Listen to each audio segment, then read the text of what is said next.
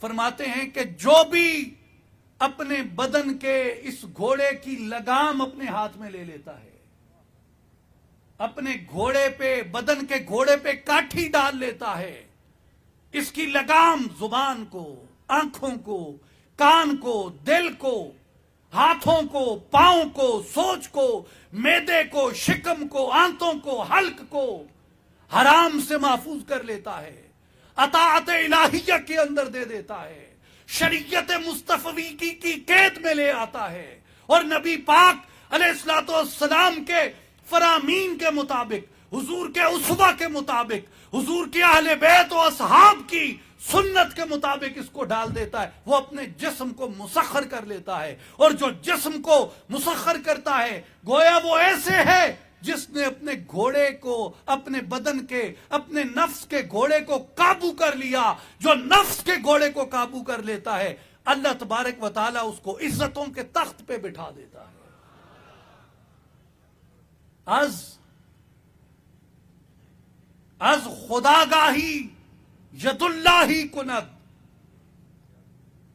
اس کو خود آگاہی کہتے ہیں کہ اپنے جسم کی مٹی کو فتح کر لیا جائے، اپنے آپ کو مسخر کر لیا جائے، اپنے نفس کو زیر کر لیا جائے، اپنے نفس کو قابو میں لے آیا جائے، اسے کہتے ہیں خود آگاہی۔ اور یہی تصور ہے خودی کا علامہ محمد اقبال رحمۃ اللہ علیہ کا، کہ اپنے آپ کی پہچان، جسے اولیاء نے کہا من عرف نفسہ فقد عرف ربہ، خدا کو پہچاننا ہے تو پہلے اپنے آپ کو پہچانو، اپنے آپ کو مسخر کرو۔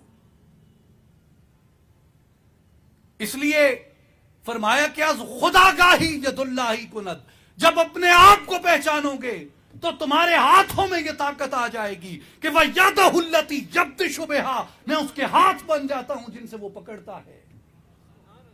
تمہارے ہاتھوں کی طاقت میں اس کا نور اور اس کی تائید شامل ہو جاتی ہے۔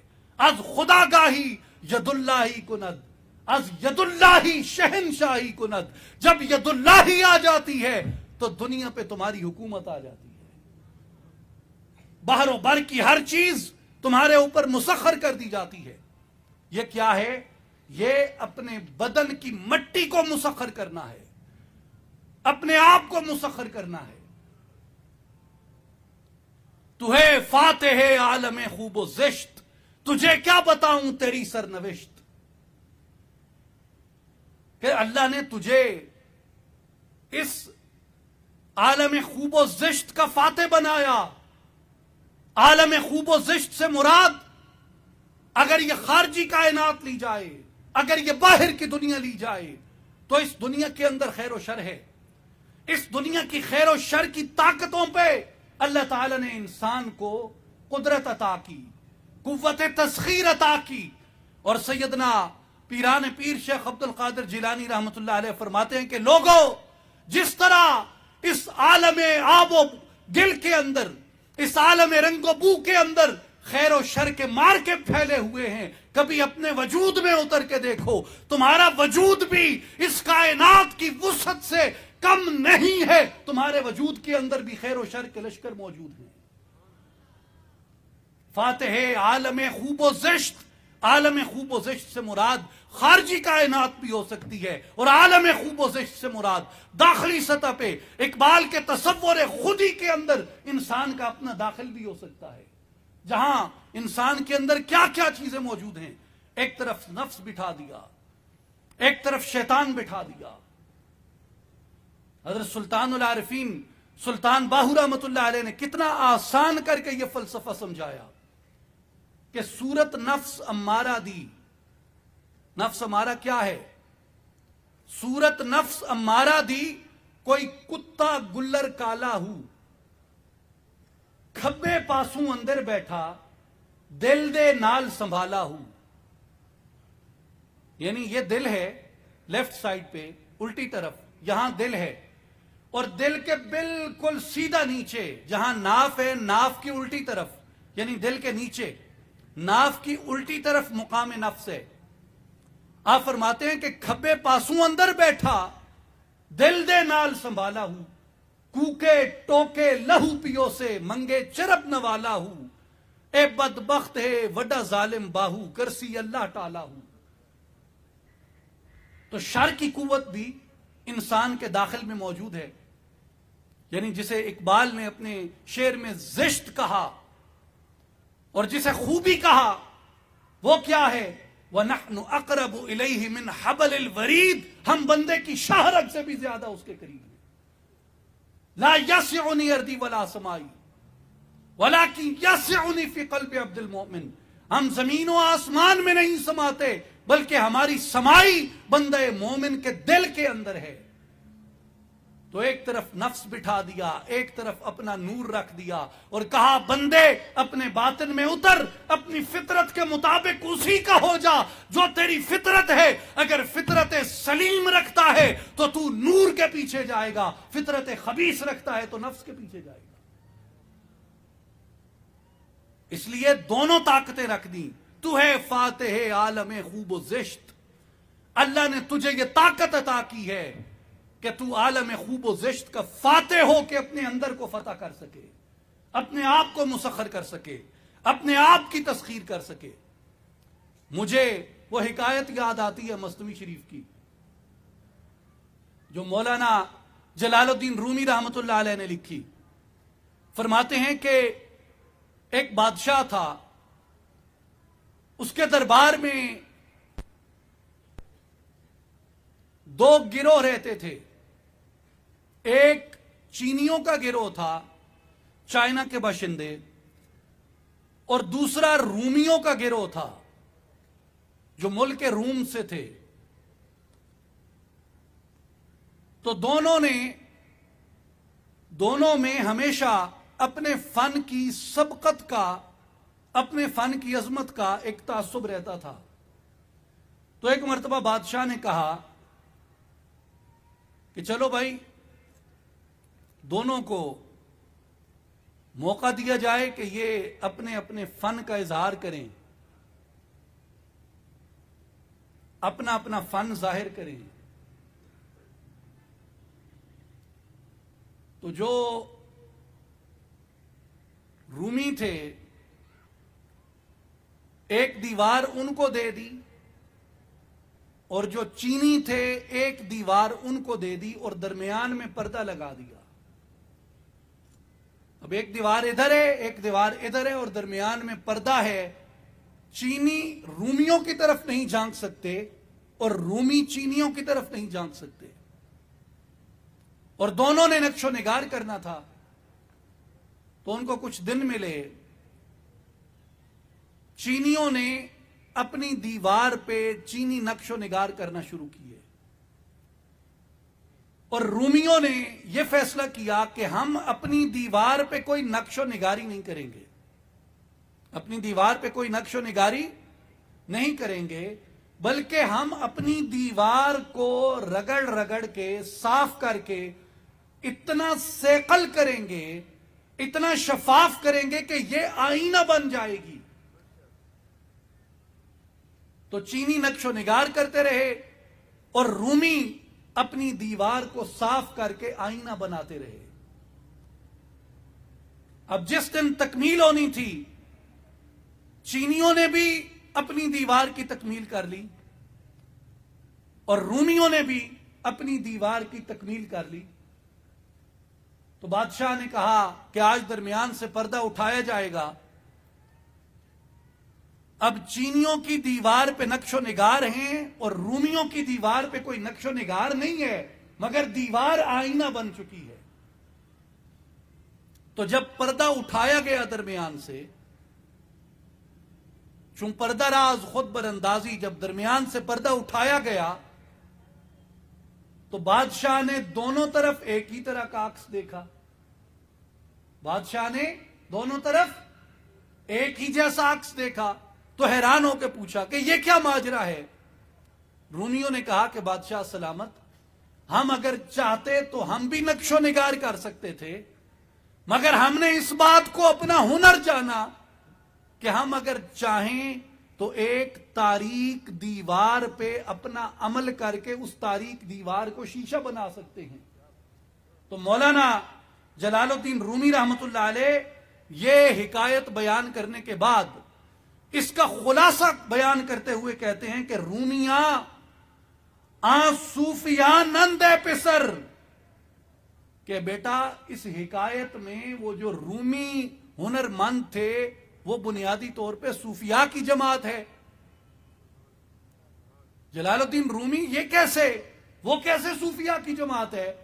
فرمایا کہ وہ دنیا کے رنگوں سے رنگ اٹھا کے، دنیا کے کلموں سے قلم اٹھا کے اپنی دیوار کو نقش و نگار سے، دنیا کے نقش و نگار سے مزین نہیں کرتے، بلکہ وہ ذکر کا ریگ مال اٹھاتے ہیں، ذکر کا ریگ مال اٹھاتے ہیں، ذکر کے ریگ مال سے اپنے دل کی دیوار کو صاف کرنا شروع کرتے ہیں، صاف کرتے ہیں، ریگ مال مارتے ہیں، رگڑتے ہیں، حتیٰ کہ ان کا دل شیشے کی طرح ہو جاتا ہے، آئینے کی طرح مصفہ ہو جاتا ہے، اور جب درمیان سے بادشاہ کا امر آتا ہے، بادشاہ جب حجاب اٹھاتا ہے تو لاہوت کی دیوار کا عکس ان کے آئینے دل پہ آ پڑتا ہے۔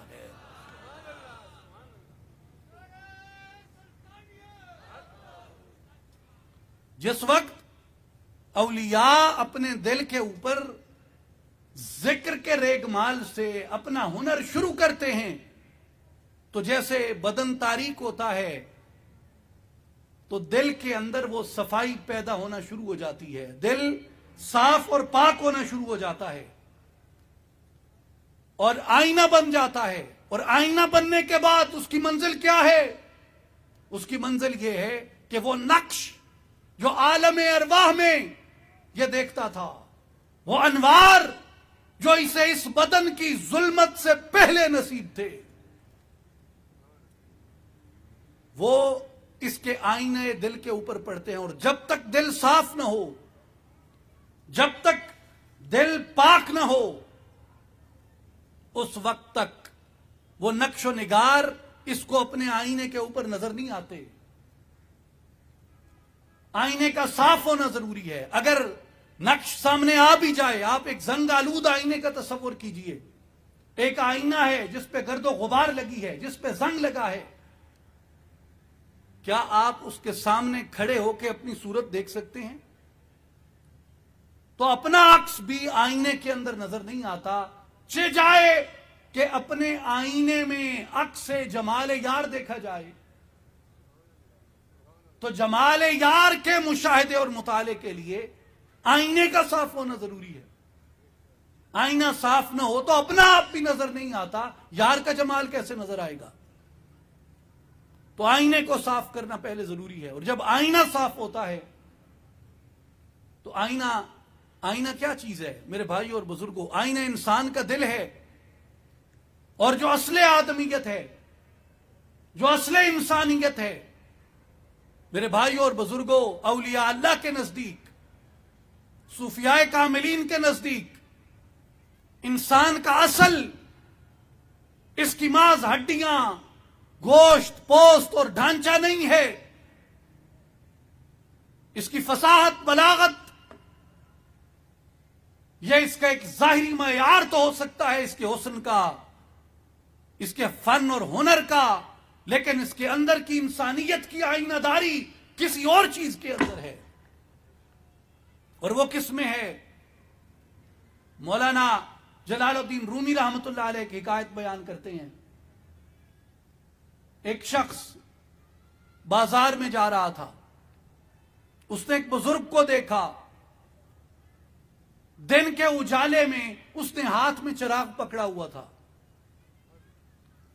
اب کوئی تک نہیں بنتا کہ آپ دن کا اجالا ہو اور یہاں کوئی آدمی موبائل کی ٹارچ روشن کر کے بیٹھا ہو تو آپ اس سے پوچھیں گے بھائی خیر ہے,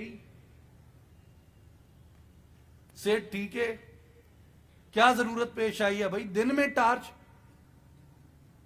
تو مولانا فرماتے ہیں کہ ایک شخص دن کے ٹائم وہ ٹارچ روشن کر کے پھر رہا تھا. اور ویسے ہمارے جو بھائی فیصل آباد کے ہیں, پرانی زبان میں جس کو لائل پور کہتے ہیں, ہم جنگ والے آپ کے پڑوسی ہیں. اور ہمارے ہاں یہ مشہور ہے کہ برے وقت سے بچیں, آسمانی بلاؤں سے بچیں اور لیل پوریوں کی جگت سے بچیں. اللہ تعالیٰ نے جو حصے مزاح اور طنز کا جو مادہ اور ملکہ لیل پور والوں کو دیا ہے وہ شاید اس خطے میں کسی اور کو نہیں ملا. مجھے ایک دوست بتا رہے تھے کہ بھئی ہم عمرے پہ گئے, یہاں فیصل آباد سے جا رہے تھے, تو حاجیوں نے احرام باندھے ہوئے تھے سب نے, اور جہاز میں بیٹھے تھے سب احرام باندھ کے. تو جہاز میں بعض دفعہ ٹربولنس آتی ہے, جہاں ایئر پیچز میں وہ کمی زیادتی ہوتی ہے, تو بڑی فلائٹس, چھوٹی فلائٹس ساری ٹربولنس کا شکار ہوتی ہیں, ڈولتی ہیں تھوڑی. تو کہتے ہیں بھئی ایک جگہ جاتے جاتے وہ جیسے ٹربولنس آئی نا تو جہاز پورا تھر تھرانے لگا. کہتے ہیں ہماری اگلی سیٹ پہ ایک معمر خاتون عمر رسیدہ تھیں, احرام باندھے ہوئے بیٹھی ہیں, اور جیسے جہاز میں ٹربولنس آئی نا تو ساتھ والے سے پوچھتی ہیں پتر کتے کچے تے نہیں لے گیا.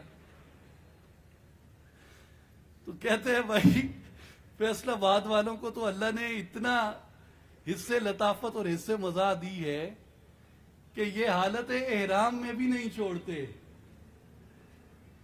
تو کوئی آدمی اب ٹارچ روشن کر کے بیٹھا ہو دن کے اجالے میں, تو آپ اس سے پوچھیں گے نا بھائی تمہیں کیا ہوا ہے, خیریت ہے؟ تو مولانا فرماتے ہیں کہ ایک بزرگ نے دیکھا کہ کوئی شخص دن کے اجالے میں چراغ اٹھا کے گھوم رہا تھا. تو اس سے کسی شخص نے پوچھا کہ دن کے اجالے میں چراغ لے کے ڈھونڈ رہے ہو؟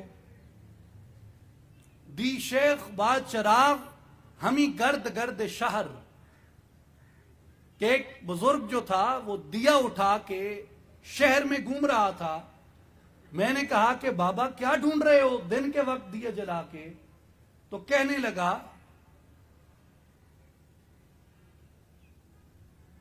کس دے وہ دد ملولم انسانم آرزوست, میں دو ٹانگوں والے درندوں سے تنگ آ گیا ہوں, میں کسی انسان کامل کو تلاش کر رہا ہوں.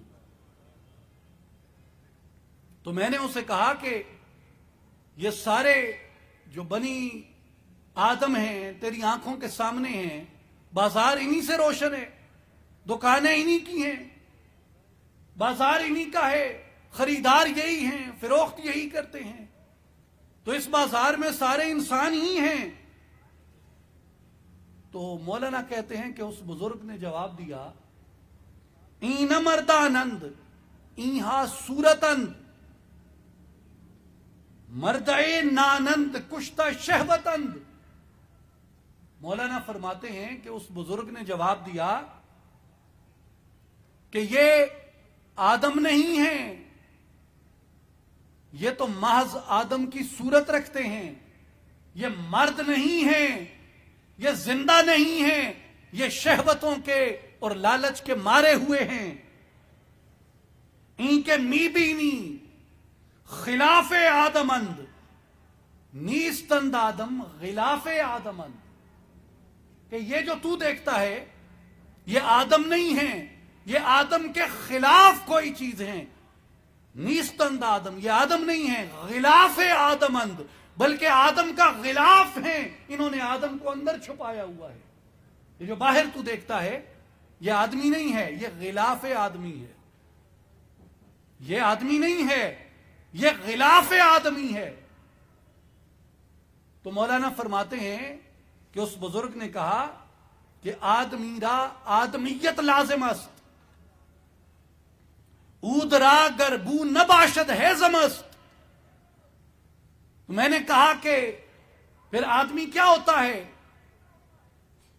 اگر یہ ظاہری جسم کو دیکھ کے تم آدم نہیں مان رہے تو آدم کیا ہوتا ہے؟ تو اس بزرگ نے کیا کیا، اس نے لکڑی اٹھا کے دی، ہیزم اٹھا کے دیا، ایندھن اٹھا کے دیا، اور اس نے کہا کہ اس کو اود کی طرح جلاؤ گے یا اسے اود کہو گے؟ میں نے کہا نہیں۔ کہتا کیوں؟ میں نے کہا یہ لکڑی ہے۔ کہتا ہے تو پھر اود کیا ہوتا ہے؟ میں نے کہا ہوتا اود بھی لکڑی ہے مگر اس میں خوشبو ہوتی ہے۔ تو وہ کہنے لگا کہ بیٹا جب تک لکڑی میں خوشبو نہ آ جائے اسے لکڑی اور ایندھن ہی کہیں گے، اسے اود نہیں کہتے، اسے لکڑی اور ایندھن ہی کہتے ہیں۔ اسی طرح انسان کے باہر کو اگر دیکھ رہے ہو تو یہ تو ایندھن ہے اور لکڑی ہے، اود کی خوشبو تو اس کے اندر موجود ہوتی ہے۔ تو آدمیت کیا ہے؟ آدمیت کی مثال اود سے دی کہ اود کیا ہے؟ کہا اود لکڑی کا ظاہر نہیں، اود لکڑی کے باطن کا نام ہے۔ انسان اس بندے کے ظاہر کا نام نہیں، انسان اس کے اندر چھپا ہوا ہے، اس کے اندر پوشیدہ ہے۔ اس کو تلاش کرو، اسے ڈھونڈو۔ جب تک تم اسے تلاش نہیں کرتے، اسے نہیں ڈھونڈتے، اس تک رسائی حاصل نہیں کرتے تو آدمیت لحموں شحموں پوست نیست، گوشت کو، ہڈیوں کو، چمڑے کو آدمی نہیں کہا جا سکتا۔ تو کہا کہ پھر آدمیت کیا ہے؟ اس بزرگ نے جواب دیا، آدمیت جز رضائے دوست نیست، آدمیت دوست کی رضا کے علاوہ کچھ نہیں۔ آدمیت یہ ہے کہ اپنے آپ کو اپنے مالک کی چاہت کے سپرد کر دیا جائے۔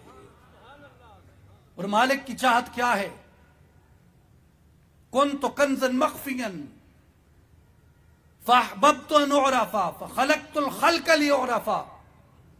میں ایک چھپا ہوا خزانہ تھا، میرا ارادہ بنا کہ میں پہچانا جاؤں، میں نے اپنی پہچان کے لیے اس مخلوق کو پیدا فرمایا۔ تو خالق کی چاہت کیا ہے؟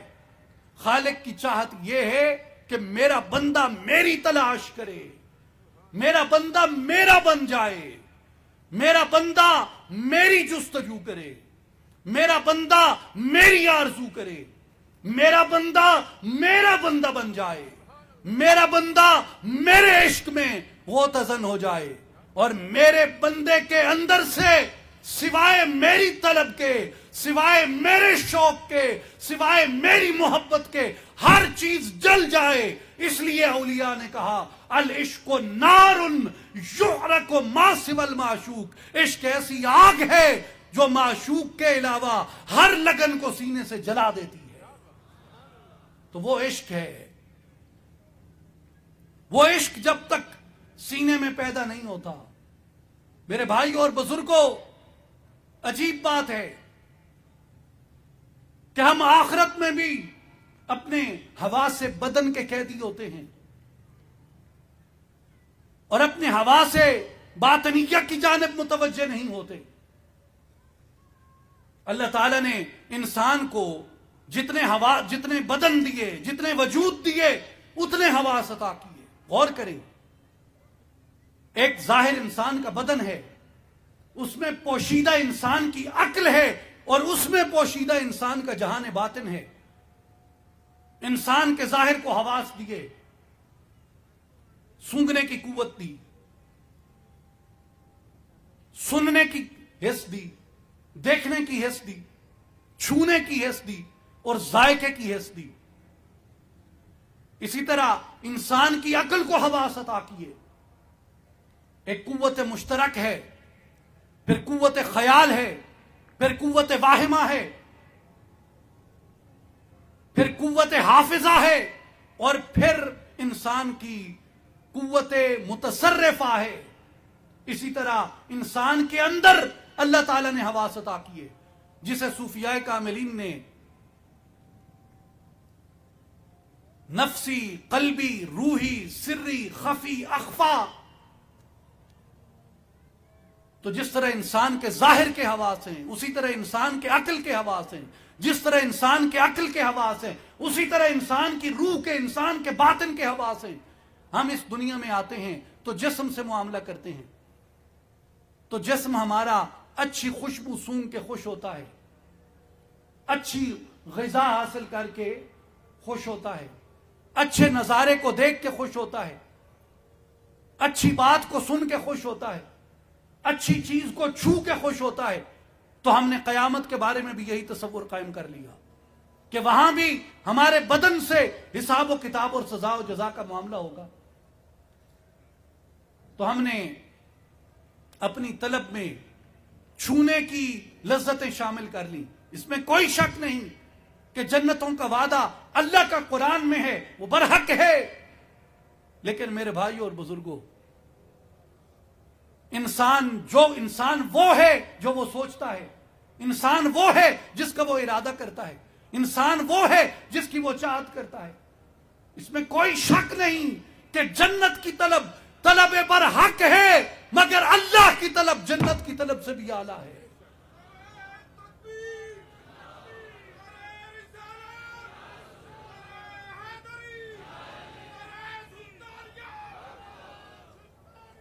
اس میں کوئی شک نہیں کہ انسان کو چاہیے کہ اپنے بدن کی خیر مانگے. اگر اپنے آپ کو بدن کی خیر مانگنے تک محدود کر لو گے تو آپ کی روح کی خیر کون مانگے گا؟ آپ کی عقل کی خیر کون مانگے گا؟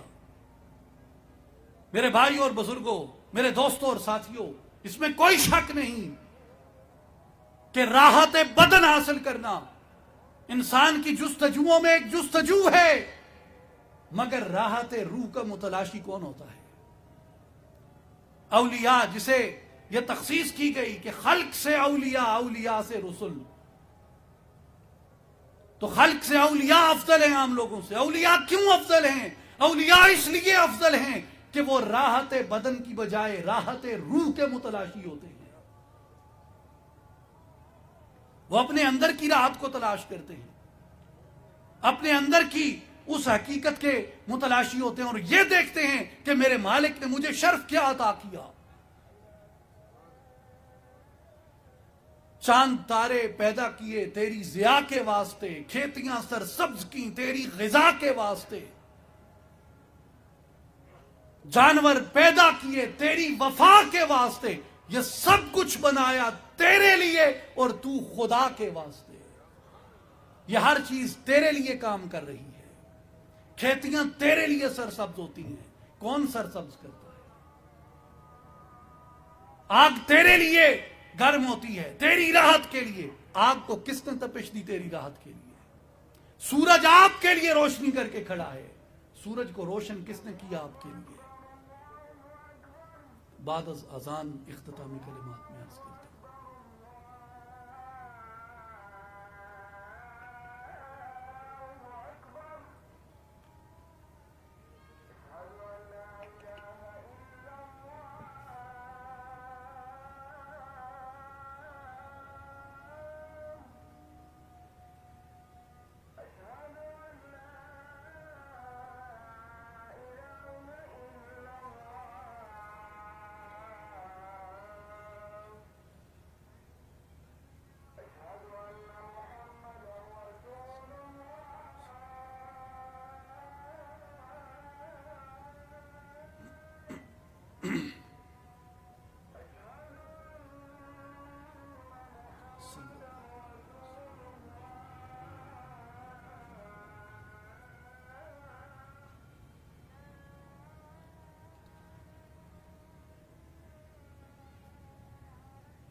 اللهم صل على سيدنا ومولانا محمد وعلى آل محمد وصحاب محمد وازواج محمد وبارک وسلم وصلی علیہ۔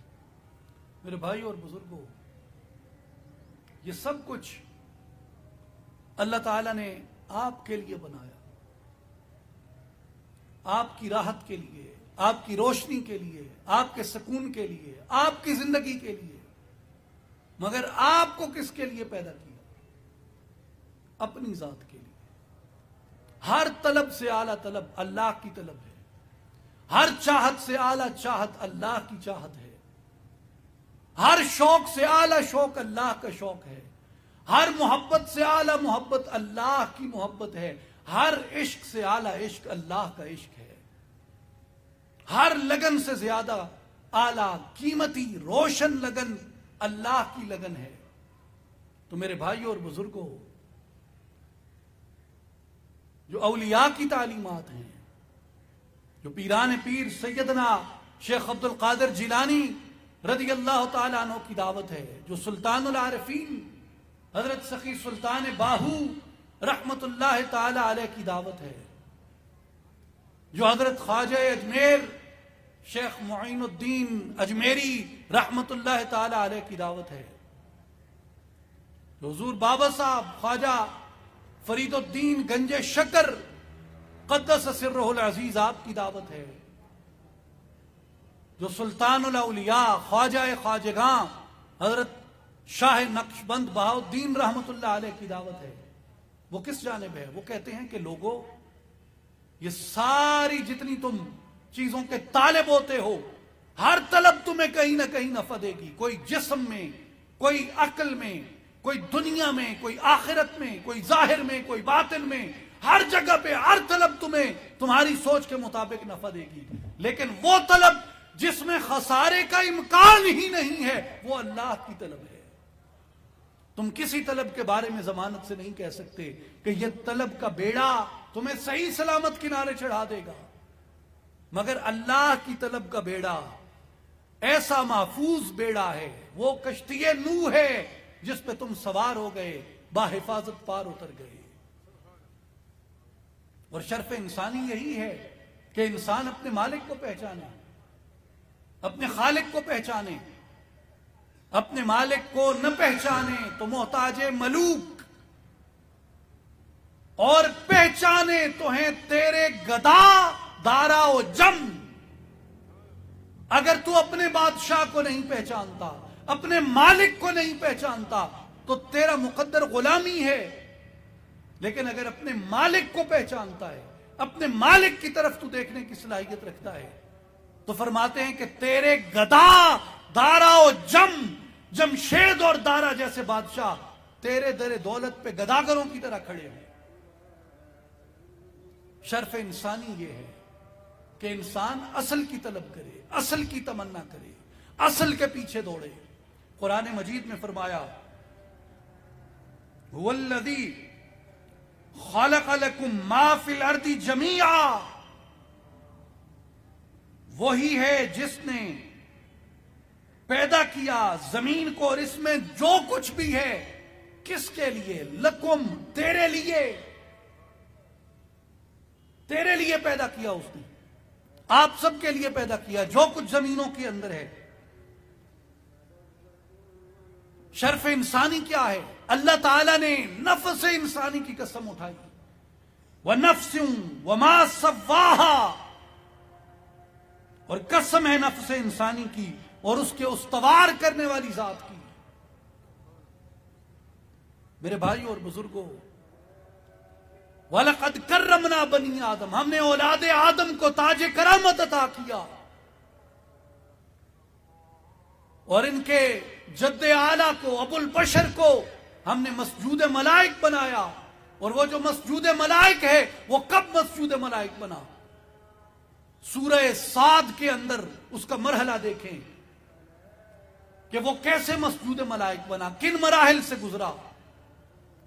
قرآن مجید بیان فرماتا ہے فَإِذَا سَوَّيْتُهُ وَنَفَخْتُ فِيهِ مِن رُوحِي فَقَعُوا لَهُ سَاجِدِينَ۔ توجہ ہے بھائی، غور کریں. فَإِذَا سَوَّيْتُهُ، جب میں اسے ٹھیک سے تیار کر چکوں. پہلا مرحلہ اس کے بدن کی ٹھیک تشکیل ہے کہ جب اس کا بدن درست طریقے سے مکمل تشکیل کر دیا جائے گا. وَنَفَّخْتُ فِيهِ مِن رُوحِي، اور میں اپنی طرف کی روح کو اس میں پھونک دوں. دوسرا مرحلہ کیا ہے کہ جب اس میں اللہ کی طرف سے آنے والا وہ نوری جوہر اس کے اندر جب سکون پا جائے، جب اس کے اندر داخل کر دیا جائے، جب اس کے اندر اس کو اتار دیا جائے اور بدن کے اندر جب روح چمکنے لگے، فَقَعُوا لَهُ سَاجِدِينَ، پھر تم اس کے سامنے سجدے میں گر جانا. تو پہلا مرحلہ کیا ہے؟ پہلا مرحلہ انسان کی تشکیل بدن کا. دوسرا مرحلہ انسان کی بدن کے اندر اس کی روح کے نور کے جگمگانے کا.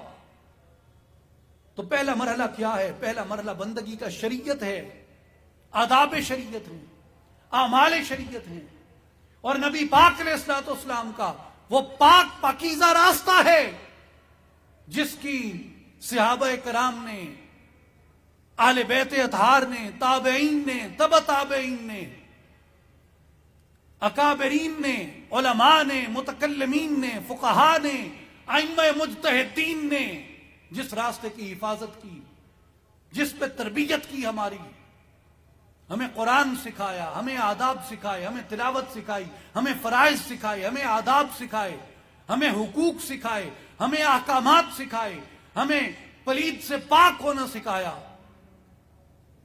ہمیں شر سے خیر کی طرف آنا سکھایا، ہمیں حرام سے حلال کی طرف آنا سکھایا، ہمیں ان آداب سے آگاہ کیا. یہ ہمارے ظاہر کی تشکیل تھی کہ سب سے پہلے آداب شریعت کو سیکھو، احکام شریعت کو سیکھو، فرائض کو سیکھو. جب یہ آداب سیکھ لو تو سمجھ جاؤ کہ تم نے وجود آدم کا پہلا مرحلہ مکمل کر لیا، کہ تمہارا جسم ٹھیک سے تیار ہو گیا. فَإِذَا سَوَّيْتُهُ، اب تم ٹھیک سے تیار ہو چکے ہو. اب تمہاری تکمیل انسانیت کے لیے اور تمہارے اس شرف انسانی کے حصول کے لیے جس چیز کی ضرورت ہے وہ کیا ہے؟ وَنَفَخْتُ فِيهِ مِن رُوحِي، اس ظلمت بدن کے اندر، اس بدن کی تاریکی کے اندر اس کی اصلاح جب آ گئی تو اس اصلاح کے بعد اس کے اندر اب روح نے جگمگانا ہے. اس روح کی تلاش کرو، اس روح کی بیداری کا اہتمام کرو، اس روح کی تنویر کا اہتمام کرو، اس روح کے روشن ہونے کا اہتمام کرو. اور جب وہ روح روشن ہوتی ہے تو پھر انسان اپنے اصل شرف کو حاصل کرتا ہے. اور وہ شرف کون سا ہے؟ وہ شرف انسانی ہے. جب یہ علامہ اقبال رحمۃ اللہ علیہ فرماتے ہیں کہ فرشتوں سے بہتر ہے انسان ہونا مگر اس میں لگتی ہے محنت زیادہ. تو وہاں پہ انسان کا جو رتبہ ہے، انسان کا جو مقام ہے، وہ اپنے اس اصل شرف کو جا پہنچتا ہے جس وجہ سے اس کو اشرف المخلوقات کہا گیا. اور اگر یہ اس شرف کی نگہداشت نہیں کرتا، اس شرف کی نگہبانی نہیں کرتا، میرے بھائی اور بزرگوں، آپ یہ بات بخوبی جانتے اور سمجھتے ہیں کہ کامیابی اور ناکامی کا معیار اللہ نے قرآن مجید میں بیان کر دیا.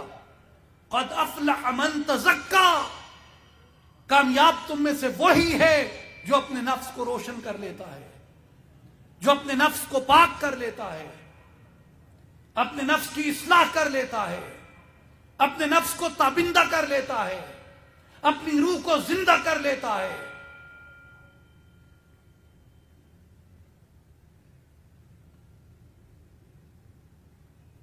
ایک اور مقام پہ فرمایا قد افلح من زکاہا وقد خاب من دساہا،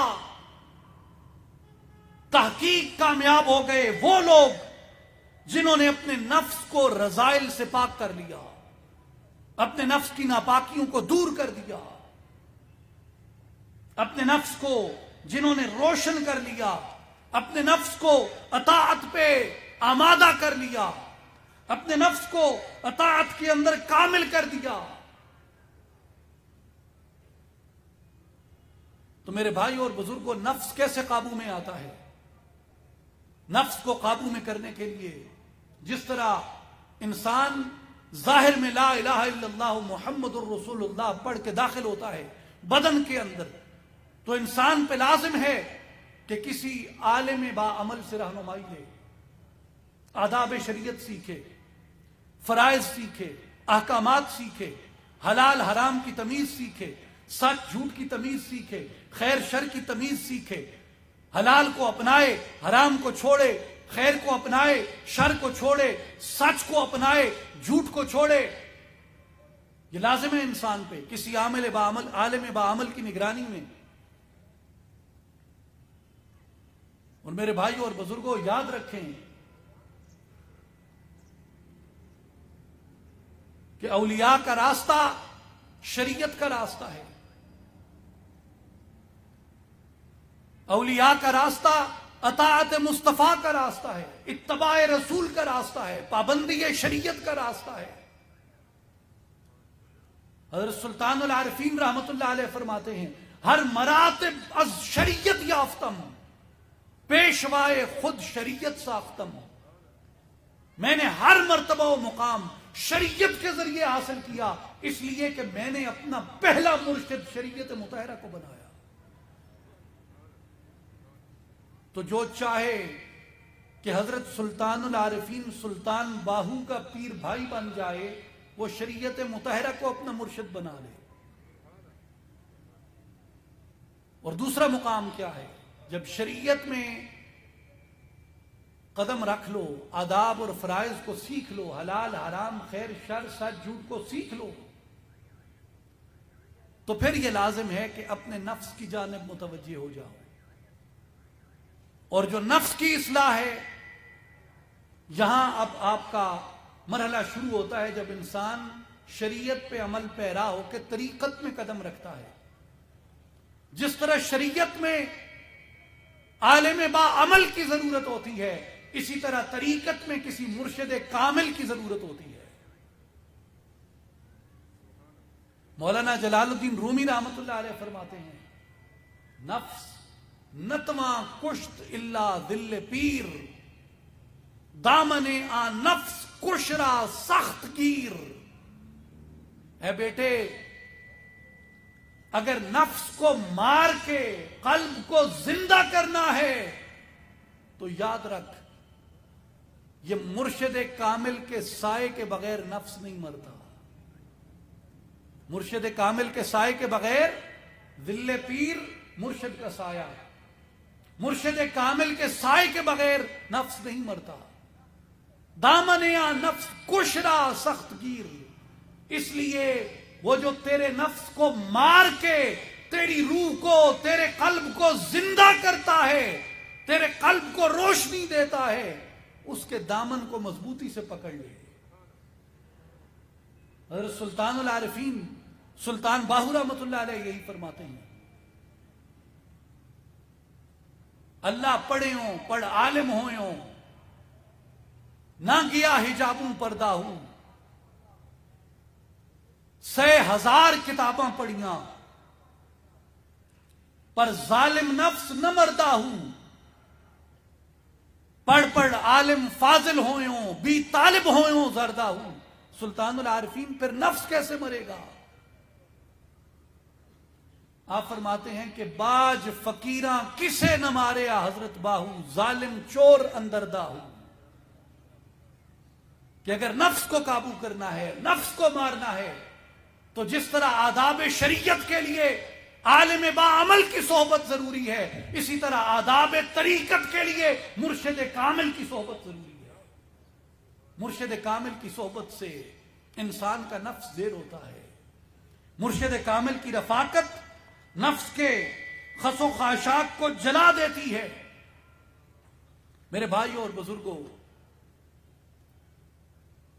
آخری اختتامی بات میں آپ سے جو عرض کرنا چاہتا ہوں وہ یہ ہے کہ انسان کی جو عمر ہے یہ بھی ایک سائے کی طرح ڈھلتی ہے. اور اگر انسان اس انتظار میں رہے کہ آج ڈھونڈوں گا اور کل ڈھونڈوں گا، آج ڈھونڈوں گا اور کل ڈھونڈوں گا، تو اسے معلوم نہیں ہوتا کہ کب اس کی عمر کا گھوڑا اس کی رکاب سے نکل جائے. مولانا رومی ایک حکایت بیان فرماتے ہیں کہ ایک شخص نے ایک راہ گزر پہ ایک کانٹے دار درخت لگا دیا. تو جو بھی مسافر گزرتے اس کی ملامت کرتے کہ بیٹا یہ کیا لگایا ہے تم نے؟ تو وہ شغل میلے میں کہتا ہاں بھائی میں کاٹ دوں گا، ابھی تو یہ چھوٹا ہے درخت. تو فرماتے ہیں درخت بھی بڑا ہوتا گیا اور اس بندے کی عمر بھی ڈھلتی گئی. وہ کانٹوں والا درخت مسافروں کے راستے پہ تھا، تو جو بھی گزرتا اس کے پاؤں لہو لہان ہوتے، مسافروں کو تکلیف ہوتی. تو حضرت مولانا فرماتے ہیں کہ بادشاہ تک بھی اس کی یہ بات پہنچی کہ اس نے عمر کے فلاں حصے میں یہ درخت لگایا تھا. تو بادشاہ نے کہا کہ یہ اسی شخص کی سزا ہے، اسے بلا کے کہو کہ جا کے کاٹے. تو جب وہ شخص درخت کاٹنے گیا تو حضرت مولانا فرماتے ہیں کہ تنا بھی موٹا ہو چکا تھا، جڑیں بھی گہری ہو چکی تھی، اور وہ شخص بھی نحیف اور کمزور ہو چکا تھا کہ اس سے کلہاڑا بھی نہ اٹھایا جاتا. تو اب وہ سوچتا تھا کھڑے ہو کے کہ میں اس درخت کو کاٹوں تو کیسے کاٹوں.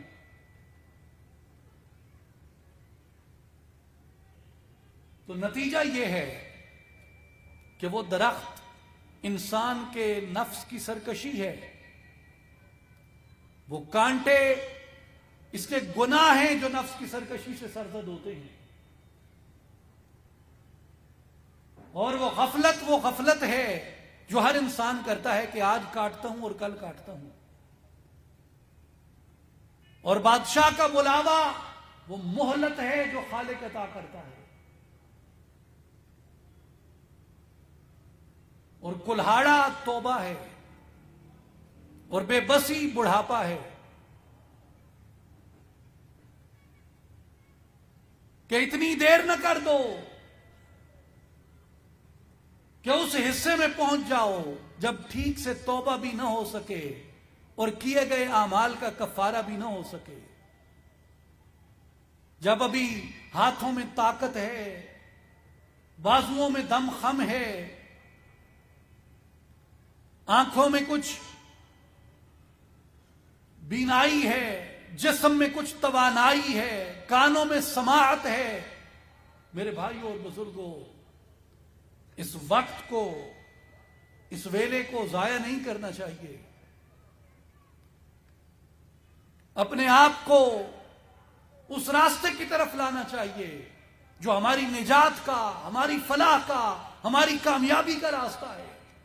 اور وہ راستہ قرآن کے نزدیک قد افلح من تزکا، وہ نفس کے تزکیے کا راستہ ہے، اولیاء اللہ کا راستہ ہے. جتنے بڑے بڑے ائمہ کرام تھے، خود حضرت امام اعظم ابو حنیفہ رحمۃ اللہ علیہ، امام شافعی رحمۃ اللہ علیہ، امام احمد ابن حنبل رحمۃ اللہ تعالی علیہ،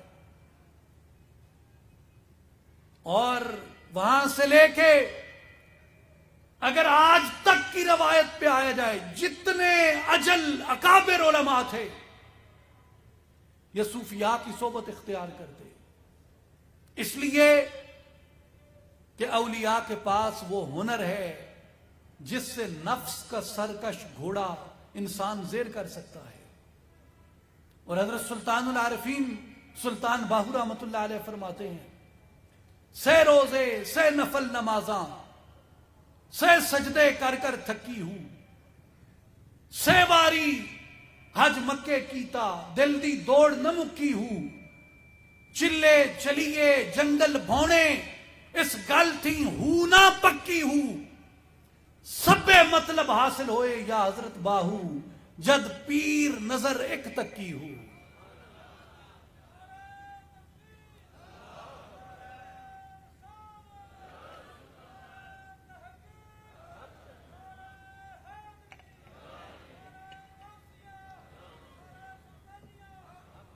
آپ فرماتے ہیں نارب عرش معلا ملیا، نارب خانے کعبے ہوں،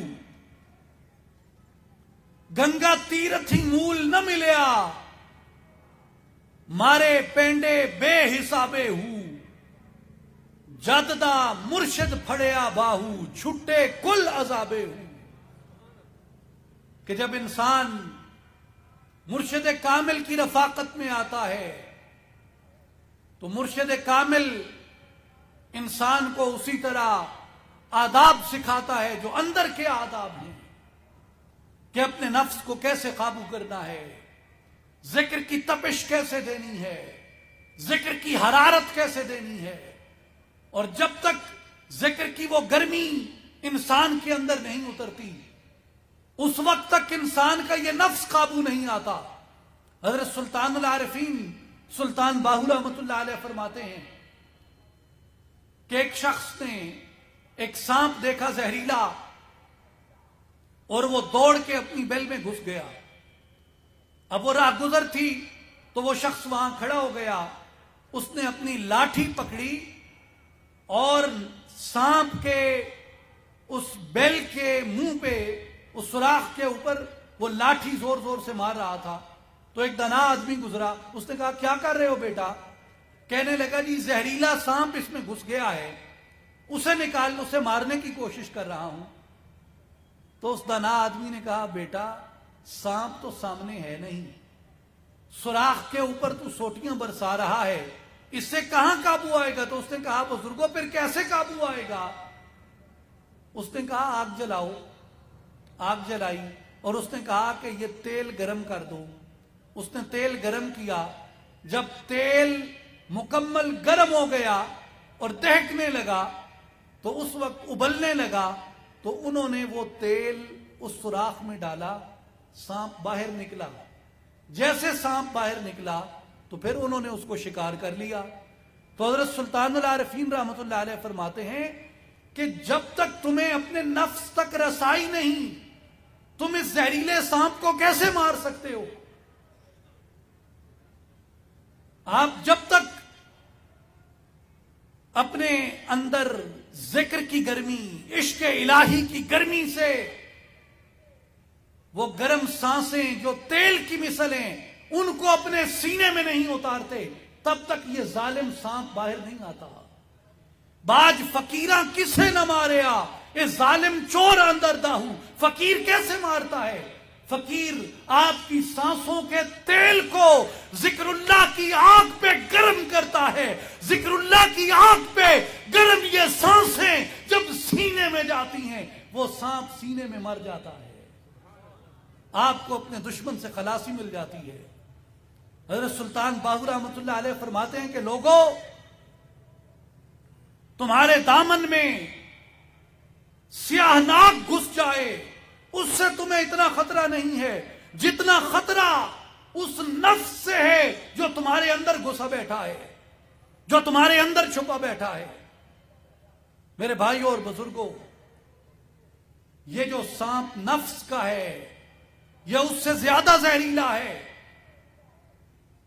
اس سانپ سے ایک شخص مرے گا، دو شخص مریں گے، اور ہو سکتا ہے کہ باہر کے ناگ کا سر کچلا جائے، لیکن اگر یہ اندر کا نفس بے قابو ہو جائے تو مولانا جلال الدین رومی رحمۃ اللہ علیہ فرماتے ہیں بے ادب تنہا نہ خدرا داشت بد، بلکہ آتش در ہما آفاق زد۔ کہ جو بے ادب ہوتا ہے، جس کا نفس بے قابو ہوتا ہے، وہ اکیلا نہیں مرتا، وہ پوری دنیا میں آگ لگا کے جاتا ہے۔ ایک سرکش کی سرکشی کا نقصان پوری انسانیت کو، پوری قوم کو ہوتا ہے۔ اس کی مثال دیتے ہوئے وہ کہتے ہیں کہ قوم موسیٰ کی طرف دیکھو، سیدنا موسیٰ علیہ السلام کی قوم پہ اللہ تبارک و تعالیٰ نے من و سلوہ کا احسان کیا اور پوری قوم کو من و سلوہ کا تحفہ ملتا تھا، پوری قوم من و سلوہ کا تحفہ کھاتی تھی۔ دو بے ادب اٹھے، دو گستاخ اٹھے، دو سرکش اٹھے، انہوں نے کہا کہ ہمیں من و سلوا نہیں چاہیے، ہمیں لہسن چاہیے، ادرک چاہیے، گیہوں چاہیے، تو من و سلوا آنا بند ہو گیا. فباؤ بغضب من اللہ کا غضب اس قوم پہ اترا. تو مولانا جلال الدین رومی کہتے ہیں کہ لوگوں، بے ادبی کتنے لوگوں نے کی تھی؟ بے ادبی کتنے لوگوں نے کی تھی؟ 2 نے. اور من و سلوا کتنوں کا بند ہوا؟ سب کا. مستی ایک نے کی تھی تے پگتی سارے نے. ایک سرکش تھا، 2 سرکش تھے، لیکن من و سلوا سب کا بند ہوا. پھر فرماتے ہیں حضرت عیسیٰ کا زمانہ آیا، حضرت عیسیٰ نے شفاعت کی، اللہ تعالیٰ سے سفارش کی، دعا کی، ربنا انزل علینا مائدہ، رب العالمین ہمارے اوپر پھر اس دسترخوان کو نازل فرما. اللہ نے پھر من و سلوا اتارا. اور فرماتے ہیں کہ حضرت عیسیٰ علیہ السلام کی قوم میں 2 لالچی تھے. وہ کیا کرتے تھے کہ رات کو وہ رزق ذخیرہ کر لیتے، رات کو وہ رزق ذخیرہ کر کے رکھ دیتے. تو حضرت عیسیٰ علیہ السلام نے کرد عیسیٰ لا بعیشہ راکعین دائیں مستو کب نگردد از زمین. حضرت عیسیٰ علیہ السلام نے ان کو ملامت کی، نصیحت کی کہ بیٹا یہ قیامت تک کے لیے آنا ہے، یہ رزق ختم نہیں ہوگا. لیکن وہ جسے ہم پنجابی میں کہتے ہیں نا لدھا، لدھے بندے دی حوث نہیں مردی، تو وہ باز نہیں آتے تھے اس رزق کو چھپانے میں کہ بھائی صبح کھائیں گے. آپ فرماتے تھے کہ جو بچ گیا وہ غرباء میں تقسیم کر دو، صبح اور آ جائے گا اور یہ قیامت تک ختم نہیں ہوگا. لیکن چند لالچیوں کی وجہ سے، چند لالچیوں کی سرکشی اور گستاخی کی وجہ سے وہ رزق پھر بند ہو گیا. تو مولانا جلال الدین رومی فرماتے ہیں کہ سرکشی کتنوں نے کی؟ سرکشی کتنوں نے کی؟ 2-4 نے. اور رزق کتنوں کا بند ہوا؟ پوری قوم کا بند ہوا. تو سرکشی 2-4 کرتے ہیں، سزا ساری قوم بھگتتی ہے. میرے بھائی اور بزرگوں، نفس کی یہی حالت ہے، نفس کی یہی حالت ہے کہ سرکشی 1-2 کرتے ہیں اور اس کی سزا پوری انسانیت کو بھگتنی پڑتی ہے. تو ہر انسان پہ لازم ہے کہ اپنے نفس کی اصلاح کرے، اپنے نفس کو اپنے قابو میں لے کے آئے. اور یہ جو بیل کے اندر گھسا ہوا سانپ ہے، اس کے سوراخ پہ لاٹھیاں برسانے کی بجائے اس کے اندر اللہ تعالی کے اس ذکر کا، ذکر پاک کا وہ گرم پانی اتارے، وہ گرم آئل اتارے، وہ گرم تیل اتارے، جس سے وہ نفس اندر مرتا ہے، جس سے انسان کو اس کے فتنے سے، اس کے شر سے، اس کے فساد سے نجات ملتی ہے. میرے بھائیوں اور بزرگوں، اصلاحی جماعت کی یہی دعوت ہے، عالمی تنظیم العارفین کی یہی دعوت ہے، اور تمام اولیاء اللہ کی یہی دعوت ہے کہ آئیں اپنے ظاہر کو سنواریں، آئیں اپنے آپ کو، اپنے ظاہر کو علماء عاملین سے اصلاح بخشیں، اور اپنی عقل کو اس صحیح فکر کی اتباع میں لگائیں. جس طرح بدن پہ اعمال صالحہ لازم ہیں، اسی طرح عقل کے لیے عقیدہ صحیحہ لازم ہے. اگر عقل صحیح عقیدے کی پیروی نہیں کرتی تو جس طرح بدن بدعمالیاں کر کے بھٹکتا ہے، اسی طرح عقل اگر گمراہی کی پیروی کرتی ہے، بدن بھلے اصلاح یافتہ ہو، لیکن اگر عقل بھٹک رہی ہے، اگر عقل کے اندر بدعقیدگی موجود ہے، تو اس وقت تک انسان اپنے آپ کو فلاح یافتہ نہیں کہہ سکتا. میرے بھائی اور بزرگوں، جس طرح انسان کے بدن پہ اور انسان کی عقل پہ اصلاح حاصل کرنا لازم ہے، اسی طرح انسان کے باطن پہ، انسان کے نفس اور قلب کے اوپر بھی اصلاح حاصل کرنا لازم ہے.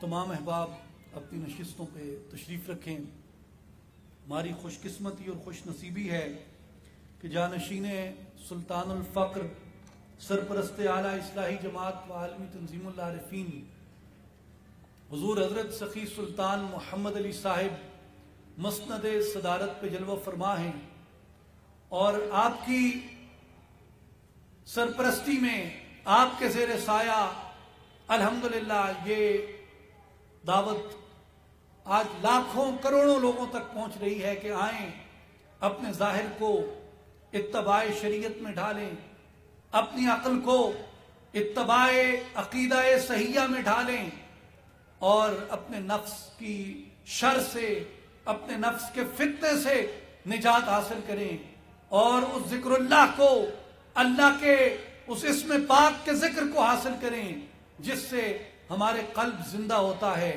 ہماری روح بیدار ہوتی ہے، اور وہ تقاضے جو آدم علیہ السلام کے قرآن نے بیان کیے وہ ہمارے مکمل ہوتے ہیں کہ پہلے جسم کی اصلاح ہے، اور اس کے ساتھ علم آدم الاسماء کلہا، اس کی عقل کی اصلاح ہے، اور اس کے اندر اس کی نور کی تنویر، اس کے نور کا اجالا، اس کی روح کی روشنی ہے.